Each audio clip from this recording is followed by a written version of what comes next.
Muy buenas tardes, mi nombre es Daniel Aguilar Villalobos y les voy a presentar el tercer avance de la propuesta de vivienda social rural en el área de Limoncito de Cotobruz. Para este avance lo que traigo es como un acercamiento al objetivo número 2, digamos, de ir ya a empezar a trabajando qué se quería alcanzar con este objetivo. Dentro de los casos nacionales e internacionales eso no se pudo abarcar hasta este punto, sin embargo sí el estudio del contexto físico, social, económico y cultural. Entonces vamos a ir por ese lado. Lo primero sería entonces hablar del contexto físico. Como ya habíamos comentado anteriormente, pues desde hace ya más de un año estamos trabajando en esa parte del Limoncito, el distrito de Cotobruz. A nivel de mar, este lugar se encuentra bastante alto, sin embargo, no es uno de los distritos más bajos del cantón de Cotobruz.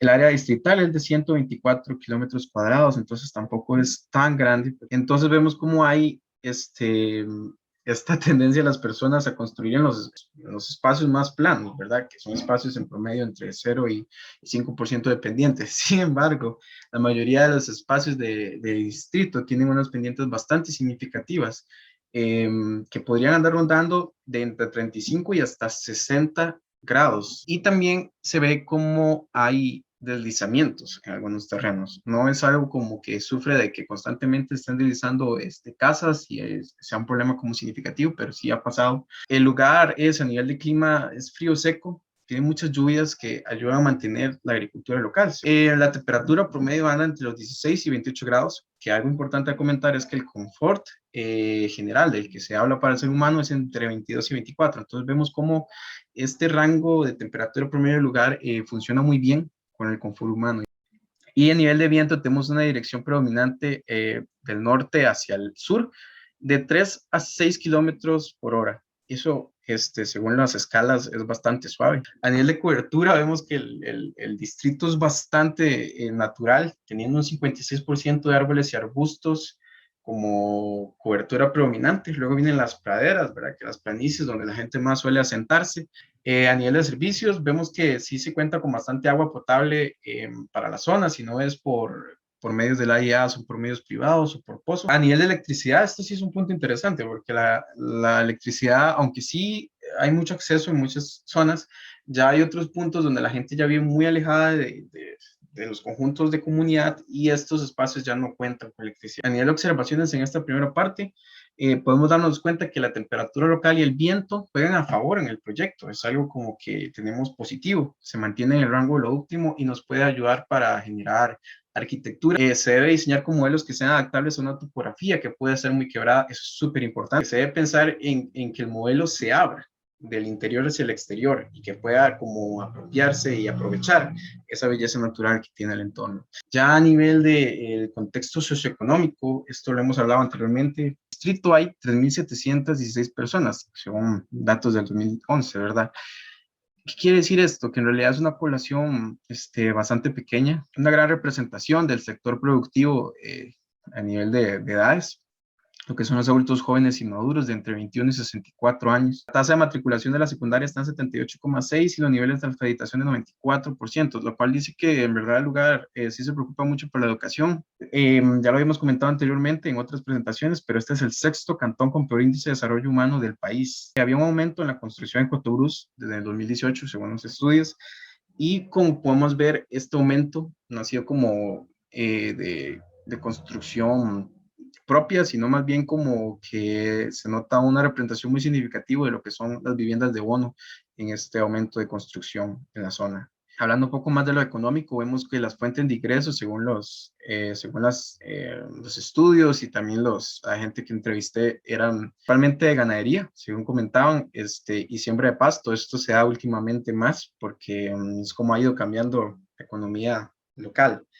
Pero además de eso, sí, claro, claramente todavía el sector agricultor es súper pesado en el lugar, o sea, es algo que todo el mundo, si tiene un espacito en la casa, lo va a desarrollar de alguna manera. Algo que hablan los entrevistados es que la población activa joven del lugar se ha ido dispersando o se ha ido yendo limosito en grandes medidas porque, digamos, ellos se les dio la oportunidad de estudiar y al no tener más oportunidades de desarrollo en la zona, decidieron simplemente irse a trabajar a otra zona. Y se sigue teniendo esta costumbre de vivir cerca de la familia o construir en el mismo terreno. Entonces, suele haber mucha vinculación entre las casas. A nivel de observaciones, se dice que se debe mejorar los modelos de viviendas y se deben generar modelos de vivienda adaptables a la cantidad de personas que habiten en una misma vivienda. Y se debe considerar cómo vincular los módulos de vivienda con sus vecinos, abriéndose a la socialización y comunidad. Como vemos, no es una población pudiente, entonces, digamos, un enfoque que debemos tener es el de ahorro para las personas que vayan a usarlo, para los usuarios. Y esto también se da en el mantenimiento. Ya a nivel de abarcar el contexto cultural y arquitectónico, se pone bastante interesante.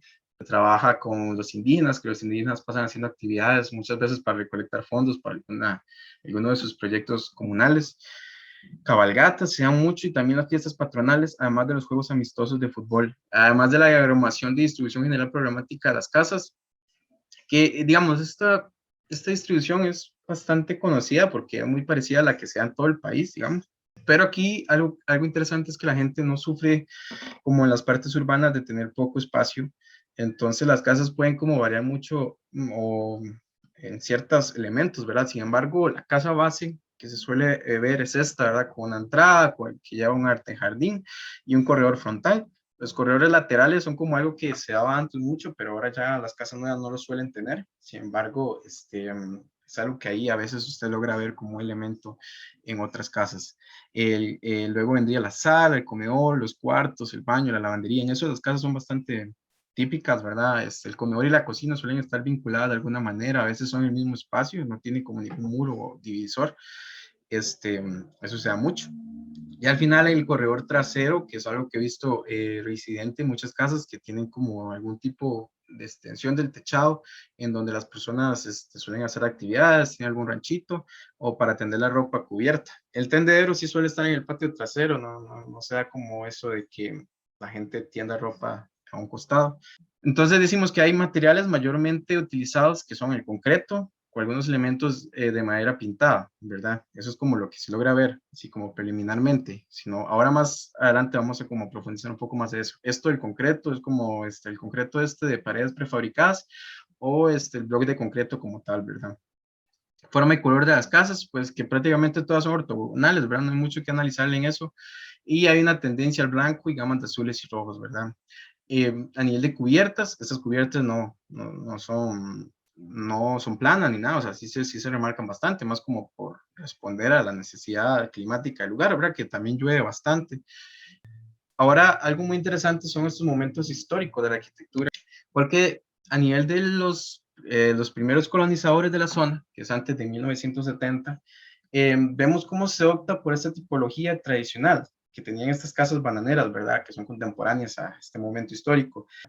Aquí vemos la sociedad ante Alighieri, esa todavía se encuentra acá y tiene elementos que pintan mucho como a lo neocolonial, bastante interesantes. Luego vemos que como en el punto 2, que ya sería la consolidación de los asentamientos entre 1971 y 1990, vemos que se genera ya una construcción mixta de paredes de madera y concreto.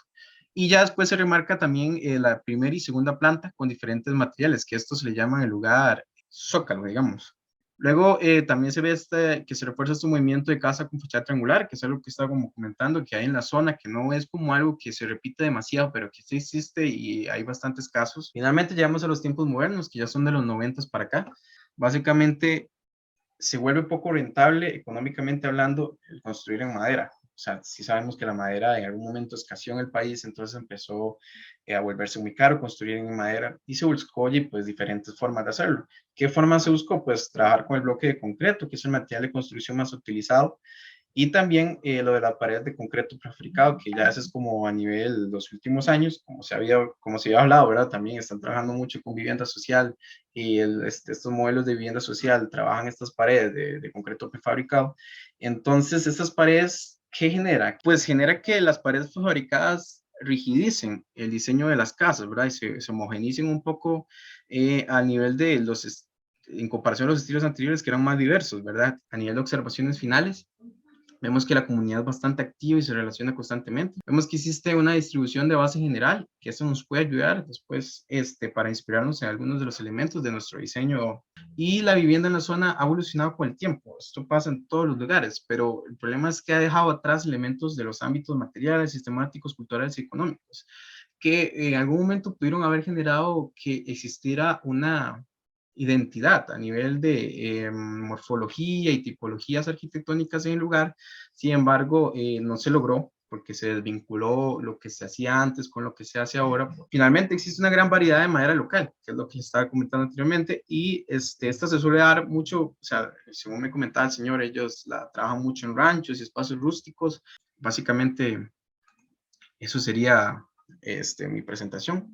Muchas gracias por escuchar y pues nos vemos.